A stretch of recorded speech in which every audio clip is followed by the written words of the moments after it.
प्यारे विद्यार्थियों, एक बार फिर आप सभी का स्वागत है। आज हम शुरू कर रहे हैं कक्षा 10 गणित का एक बेहद महत्वपूर्ण चैप्टर 9, जिसका नाम है त्रिकोणमिति के कुछ अनुप्रयोग। प्यारे बच्चों, जैसा कि आपको पता है, हमने चैप्टर 8 में त्रिकोणमितीय अनुपातों के बारे में विस्तार पूर्वक अध्ययन किया। चैप्टर 9 में हम त्रिकोणमिति का जो प्रयोग है हम अपने दैनिक जीवन में किस प्रकार से कर सकते हैं, इसके बारे में अध्ययन करेंगे कि जो त्रिकोणमिति है उसका हमारा दैनिक जीवन में क्या संबंध है, त्रिकोणमिति की एप्लीकेशन क्या है, किस तरह से त्रिकोणमिति का जो प्रयोग है हम दैनिक जीवन से जुड़ी हुई समस्याओं के समाधान में कर सकते हैं, इसके बारे में हम चैप्टर 9 में अध्ययन करेंगे। प्यारे बच्चों, त्रिकोणमिति एक बहुत प्राचीन समय से प्रयोग किया जाने वाला विषय है, या फिर ये कहें कि त्रिकोणमिति जो गणित की शाखा है, बहुत प्राचीन समय से इसका प्रयोग किया जा रहा है। शुरुआत में इसका जो प्रयोग है खगोल शास्त्रियों ने किया। त्रिकोणमिति का प्रयोग ग्रहों और तारों की दूरियों का परकलन या फिर दूरी की गणना करने के लिए इसका प्रयोग किया जाता रहा है। त्रिकोणमिति का बहुत ज़्यादा उपयोग भूगोल में और नौचालन में भी किया जाता है। त्रिकोणमिति के प्रयोग से ही मानचित्र बनाए जाते हैं और देशांतर और अक्षांशों का निर्धारण किया जाता है, ताकि किसी द्वीप की स्थिति का सही अंदाजा लगाया जा सके, या उस द्वीप की जो स्थिति है, किसी स्थान की जो स्थिति है, उसका निर्धारण किया जा सके। प्यारे विद्यार्थियों, सर्वेक्षक सैकड़ों वर्षों से त्रिकोणमिति का जो प्रयोग है अपने अध्ययनों और सर्वेक्षणों में करते रहे हैं। 19वीं शताब्दी की वृहद त्रिकोणमितीय सर्वेक्षण ब्रितानी भारत की एक ऐसी विशाल सर्वेक्षण परियोजना थी। 19वीं शताब्दी में बृहद त्रिकोणमितीय सर्वेक्षण ब्रितानी भारत की एक ऐसी विशाल सर्वेक्षण परियोजना थी जिसके लिए 2 वृहत्तम थियोडोलाइट का निर्माण किया गया था।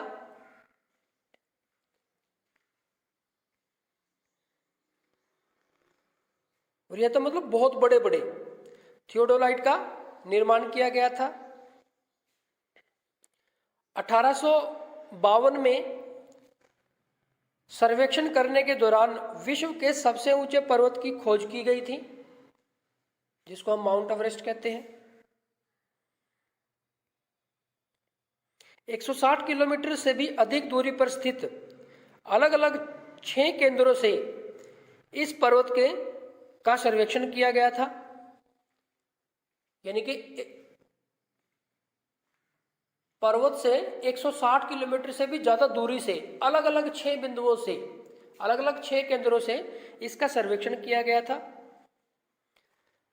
1856 में इस शिखर का नाम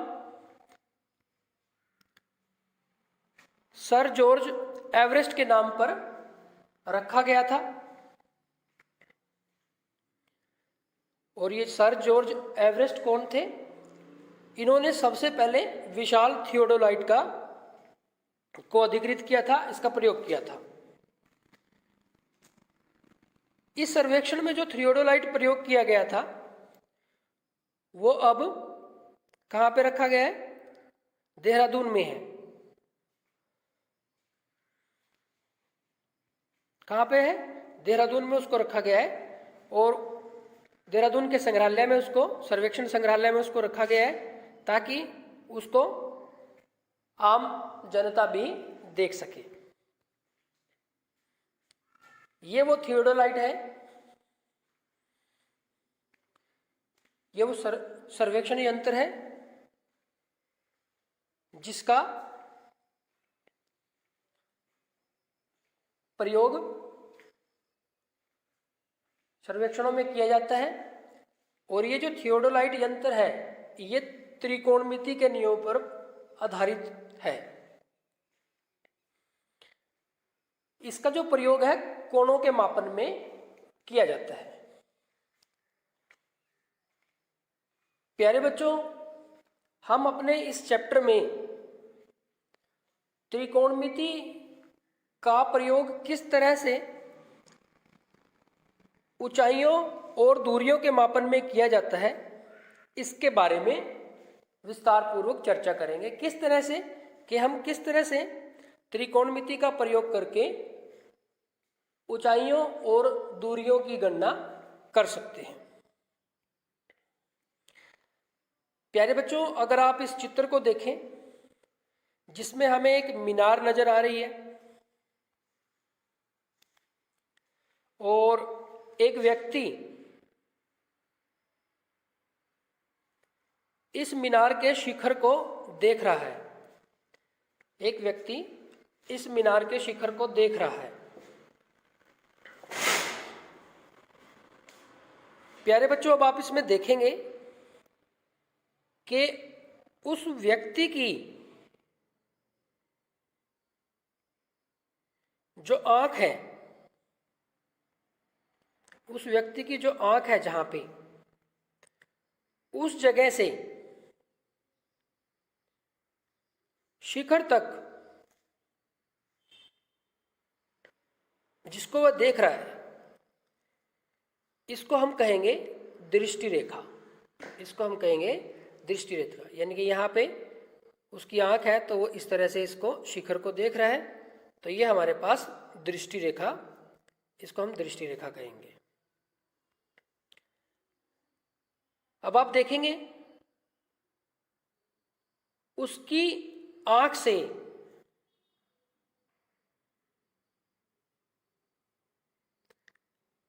एक अक्षैतिज स्तर, हॉरिजॉन्टल स्तर लिया हमने, ये वाला, ये, और जहां से उसकी आंख से और मीनार के शिखर के बीच में एक कोण बना, इस कोण को हम कहेंगे उन्नयन कोण। प्यारे विद्यार्थियों, चैप्टर 9 में जितने भी प्रश्न हैं उनको समझने के लिए दो विशेष टर्म है। उनमें से एक है उन्नयन कोण। तो आप देखेंगे कि ये जो हमारा चित्र था जिसमें एक व्यक्ति एक मीनार के शिखर को देख रहा है, उसको हमने गणितीय रूप में इधर लिखा है। तो आप देखेंगे कि उन्नयन कोण किस तरह से बनता है। दृष्टि रेखा, दृष्टि रेखा कौन सी होगी? व्यक्ति आंख से और जिस बिंदु को वो देख रहा है, शिखर को देख रहा है या कहीं और जहां भी वो देख रहा है, उसकी आंख से और वहां तक की जो रेखा है वो दृष्टि रेखा है। और उसकी आंख से अक्षैतिज स्तर, दृष्टि रेखा और अक्षैतिज स्तर, इनके बीच में जो कोण बना है इसकी बात कर रहे हैं हम। तो ये होगा हमारे पास उन्नयन कोण। प्यारे बच्चों, आप ध्यान रखेंगे कि जो उन्नयन कोण होगा वो जब हम नीचे से ऊपर की तरफ देखेंगे तब बनेगा। यानी कि जो जिस बिंदु को या जिस जगह को हम देख रहे हैं वो आंख के स्तर से ऊपर होगा। आंख के स्तर से ऊपर होगा। तो इस तरह से क्षैतिज स्तर और दृष्टि रेखा के बीच में जो कोण बनेगा उसको हम कहेंगे उन्नयन कोण। तो इस आकृति में अगर हम देखें, छात्र की आंख से मीनार के शिखर तक खींची गई रेखा AC को दृष्टि रेखा कहा जाता है। इसके बारे में हमने बात की अभी। छात्र मीनार के शिखर की ओर देख रहा है। दृष्टि रेखा और क्षैतिज रेखा से बने कोण BAC को छात्र की आंख से मीनार के शिखर का उन्नयन कोण कहा जाता है। उन्नयन कोण इंग्लिश में इसको कहेंगे एंगल ऑफ एलिवेशन कहा जाता है। एक बार फिर से देखते हैं प्यारे बच्चों, उन्नयन कोण कब बनता है? जब जो कोई व्यक्ति किसी ऑब्जेक्ट को देखता है और वो ऑब्जेक्ट को आंख के स्तर से ऊपर की तरफ देखता है। प्यारे विद्यार्थियों, ध्यान रहे, जब हम उन्नयन कोण की बात करते हैं तो उन्नयन कोण क्षैतिज स्तर और दृष्टि रेखा के बीच में तो होगा, लेकिन इसमें आपको एक बात ध्यान रखनी है कि इसमें जिस केंद्र को या जिस वस्तु को या जिस स्थान को देखा जा रहा है वो क्षैतिज स्तर से ऊपर होता है। वो क्षैतिज स्तर से ऊपर होता है। प्यारे बच्चों, ठीक इसी तरह से इस चित्र में आपको नजर आ रहा है कि एक लड़की है और वो एक पतंग को देख रही है। तो आप देखेंगे उसकी आंख से और उस पतंग के बीच में जो काल्पनिक रेखा है इसको हम क्या कहेंगे? दृष्टि रेखा। और उसकी आंख से जो क्षैतिज स्तर है ये, और दृष्टि रेखा के बीच में जो कोण बनेगा ये क्या होगा? उन्नयन कोण होगा। अब आप देखो, इसमें ध्यान से अगर आप देखें कि जो ऑब्जेक्ट है, जिस वस्तु को देखा जा रहा है, वो उन्नयन कोण के केस में जिस वस्तु को देखा जा रहा है वो क्षैतिज स्तर से ऊपर होती है। ये बात आप ध्यान रखेंगे। इसके बाद आगे बढ़ते हैं। अब एक दूसरा केस लेते हैं जिसमें एक लड़की जो कि बालकनी में खड़ी है, यहां पे वो जमीन पर किसी वस्तु को देख रही है, जमीन पे पड़ी फुटबॉल को देख रही है। तो जिस वस्तु को देख रखी है और उसके आंख के बीच में जो काल्पनिक रेखा है उसको हम दृष्टि रेखा कहते हैं। तो ये हमारे पास दृष्टि रेखा होगी।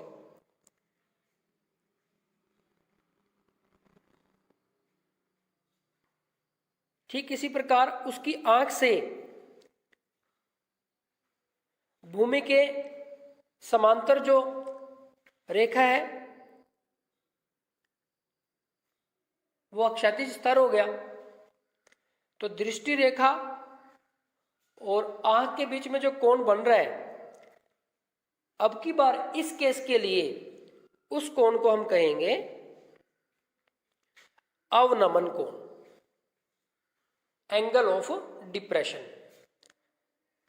प्यारे बच्चों, उन्नयन कोण और अवनमन कोण में अब बेसिक डिफरेंस क्या है? अगर आप ध्यान से देखें तो उन्नयन कोण के केस में क्या हुआ? क्षैतिज स्तर और दृष्टि रेखा, इनके बीच में जो कोण है, अब की बार केस क्या है कि जिस वस्तु को, जिस ऑब्जेक्ट को, जिस केंद्र को देखा जा रहा है वो क्षैतिज स्तर से नीचे है। तो कंक्लूजन ये है, चैप्टर 9 के लिए जो बेसिक है उसका कंक्लूजन ये है कि हमारे पास यहाँ पे दो टर्म है इंपॉर्टेंट। एक तो है उन्नयन कोण और एक है अवनमन कोण। उन्नयन कोण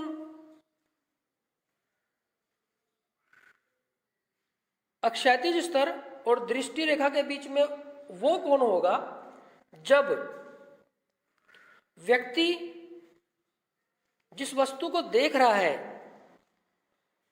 व्यक्ति जिस वस्तु को देख रहा है वो ऊपर की तरफ है, अक्षैतिज स्तर से ऊपर की तरफ है। और अवनमन कोण कब बन रहा है? अक्षैतिज स्तर और दृष्टि रेखा के बीच में अवनमन कोण कब बन रहा है? जब व्यक्ति जिस वस्तु को देख रहा है वो अक्षैतिज स्तर से नीचे की तरफ है।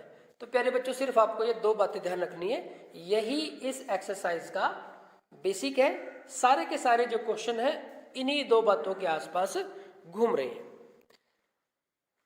ठीक इसी तरह से अगर आप एक और एग्जाम्पल लें तो आप देखेंगे, अगर इस चित्र को आप देखें कि यहाँ पे एक लड़की है जो बालकनी में बैठी है और वो मंदिर की सीढ़ी पर रखे गमले को देख रही है। तो आप देखेंगे कि उसके आँख से जिस ऑब्जेक्ट को देख रही है तो उसको हमने दृष्टि रेखा का निर्माण किया। अब दृष्टि रेखा का जब निर्माण हमने किया तो आप इसमें देखेंगे कि ये हमारे पास दृष्टि रेखा होगी और उसकी आंख का अक्षैतिज स्तर ये होगा इसके समांतर। अब आप इसको कंप्लीट करें तो ये दोनों रेखाएं समांतर होंगी। ये हमारा अवनमन कोण है। दूसरी बात आप ये ध्यान रखेंगे कि ये वाला कोण और ये वाला कोण आपस में बराबर होगा, क्योंकि ये समांतर रेखाएं होगी और ये तिर्यक रेखा होगी, तो ये एकांतर कोण होंगे। तो ये एकांतर कोण बराबर हो जाएंगे हमारे पास। तो ये हो जाएगा हमारे पास एंगल ऑफ डिप्रेशन या अवनमन कोण। तो प्यारे बच्चों, दो कॉन्सेप्ट आपको ध्यान रखने हैं। अब जैसे ये हमारा अवनमन कोण है, ये क्षैतिज स्तर है, ये इसके समांतर है। इसको आगे एक्सटेंड करें तो ये तिर्यक रेखा होगी, ये समांतर रेखा होगी। तो ये कोण और ये कोण बराबर होते हैं। तो ये जो अवनमन कोण मान लो थीटा है तो ये भी थीटा होगा। किस बेस पे? एकांतर कोण।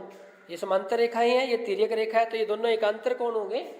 तो एकांतर अंतर कोण होंगे तो ये हमारे पास बराबर हो जाएंगे। तो ये आपको ध्यान रखना है।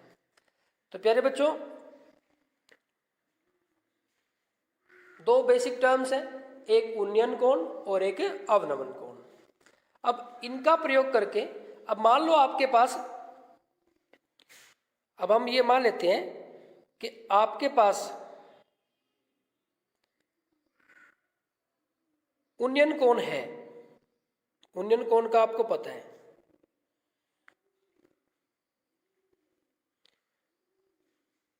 दूसरी बात, आपको क्या करना है, इस मीनार की ऊंचाई ज्ञात करनी है।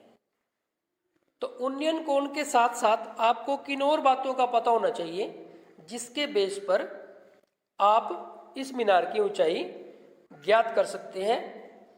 इस तरह की समस्याएं हमारे पास इस एक्सरसाइज में आपको मिलेंगी 9.1 में। तो अब अगर हम इस आकृति को देखें, इस आकृति को अगर हम देखें तो इसमें हमें कि बिना मापे अगर इस मीनार की ऊंचाई सीढ़ी ज्ञात करनी है, ये ऊंचाई हमें ज्ञात करनी है, तो हमें इसके लिए क्या क्या किस किस चीज़ की जरूरत होगी। एक तो हमें चाहिए होगी दूरी DE, यहाँ से यहाँ तक की दूरी, यानी कि उस व्यक्ति से लेके और मीनार के बीच की दूरी। एक इनके बीच का उन्नयन कोण, एक हमें क्या चाहिएगा, उन्नयन कोण, क्षैतिज स्तर और दृष्टि रेखा के बीच में। और एक छात्र की ऊंचाई। तो इससे हम क्या कर सकते हैं, मीनार की ऊंचाई ज्ञात कर सकते हैं।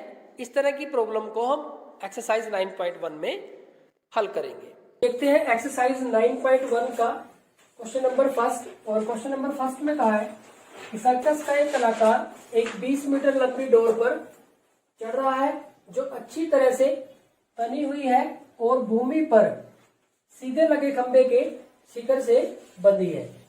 तो एक सर्कस का कलाकार है, एक डोर पे चढ़ रहा है और वो डोर कैसी है, 20 मीटर लंबी है और अच्छी तरह से तनी हुई है। और वो कहाँ बंधी हुई है, एक खंबे के शिखर से बंधी हुई है। यदि भूमि स्तर के साथ डोर द्वारा बनाया गया कोण 30 डिग्री का हो तो खंबे की ऊंचाई ज्ञात कीजिए। तो हमें क्या करना है, खंबे की ऊंचाई ज्ञात करनी है। अब प्यारे बच्चों, इसमें और क्या कहा गया है कि आकृति 9.11 को देखिए। तो ये आकृति दी हुई है उसने। तो शुरू में एक क्वेश्चन में उसने आकृति दे दी है, इसके बाद क्वेश्चंस में आपको आकृति भी खुद ही बनानी है। अब यहां से क्या है सिचुएशन कि ये हमारे पास क्या है, ये एक खंबा है और ये डोर है। ये हमारे पास जो है वो डोर है। ये जो डोर है इसकी लंबाई कितनी है, 20 मीटर। 20 मीटर है। इस पे जो कलाकार है वो चढ़ रहा है।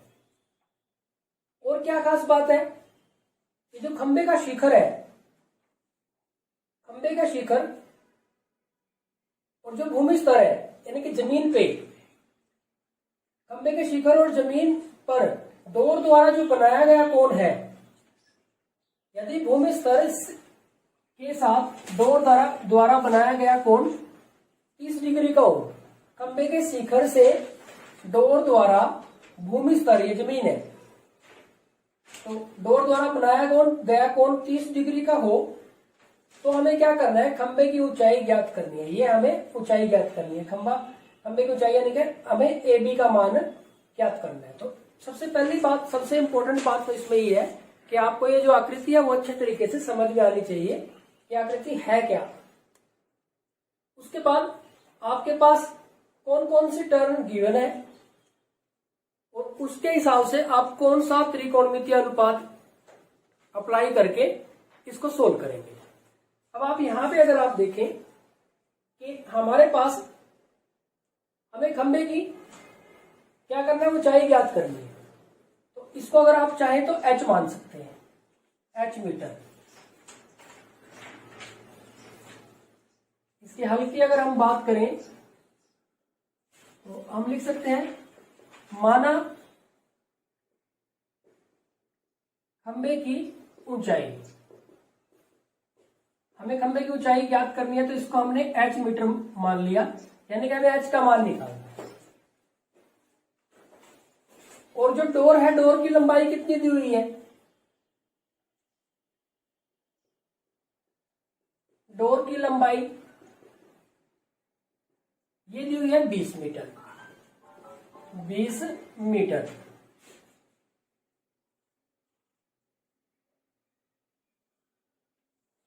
और क्या है, भूमि स्तर के साथ डोर द्वारा जो बनाया गया कोण है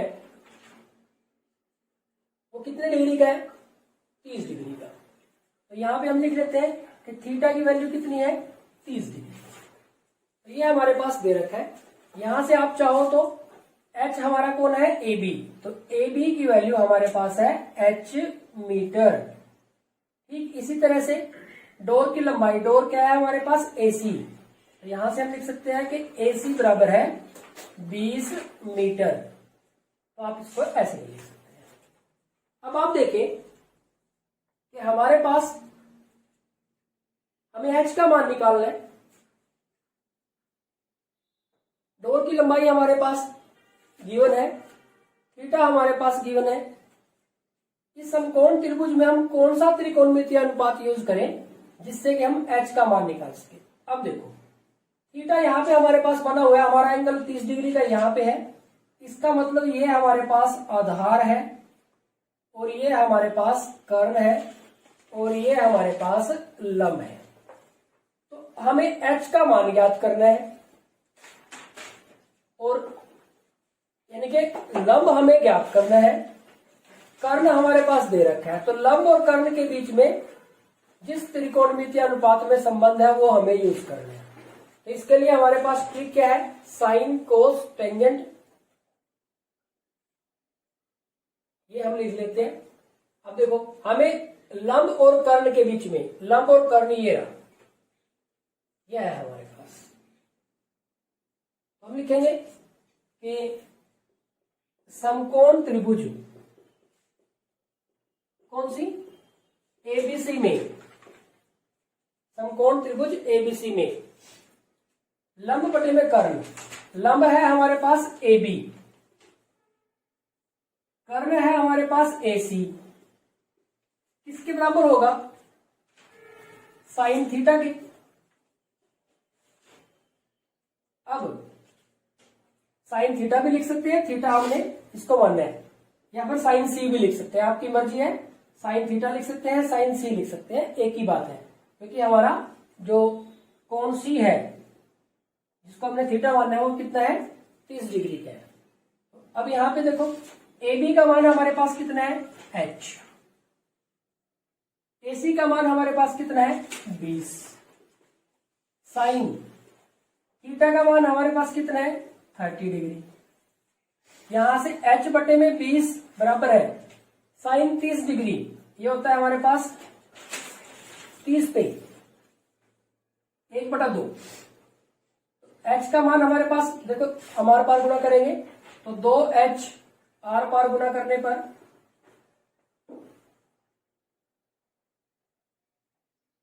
2H बराबर है 20, H बराबर है 20 बटे में 2, 10 आ जाएगा हमारे पास। हम कह सकते हैं कि खंबे की ऊंचाई यह है हमारे पास 10 मीटर। तो प्यारे बच्चों ये हमारे पास इसका आंसर आ गया। अब आप इसमें अगर एक चीज ध्यान दे तो सिर्फ आपको स्टेटमेंट समझनी है, उसके बाद ये जो ट्रिक है इसके बेस पे आपको ये देखना है कि कौन सी दो टर्म दी हुई है और कौन सा त्रिकोणमितीय अनुपात आपको अप्लाई करना है उन दोनों टर्म के बीच में। जैसे देखो एक तो हमारे पास H था और एक ये 20 मीटर था, तो इन दोनों से कौन से त्रिकोणमितीय अनुपात के बीच में संबंध हमें मिलेगा, ताकि हम वो त्रिकोणमितीय अनुपात अप्लाई करके हमारे क्वेश्चन को सोल्व कर सके। तो हमने ये क्वेश्चन त्रिकोणमितीय, क्योंकि लंब और कर्ण था हमारे पास, लंब और कर्ण से हमने त्रिकोणमितीय अनुपात साइन थीटा का अप्लाई करके और इस क्वेश्चन को सोल्व कर दिया। तो ये हो गया हमारे पास एक्सरसाइज 9.1 का क्वेश्चन नंबर फर्स्ट। तो प्यारे विद्यार्थियों, आज के इस वीडियो लेक्चर में जो हमने सीखा है, इसकी सहायता से आप प्रश्नावली 9.1 के प्रश्नों को बड़ी आसानी से हल कर सकते हैं। आज के इस वीडियो लेक्चर में इतना ही। लगातार प्रैक्टिस करते रहिए, क्योंकि जितनी ज़्यादा आप प्रैक्टिस करेंगे उतनी ही आपकी गणित विषय में रुचि बनेगी और उतने ही ज़्यादा आपके कॉन्सेप्ट क्लियर होंगे।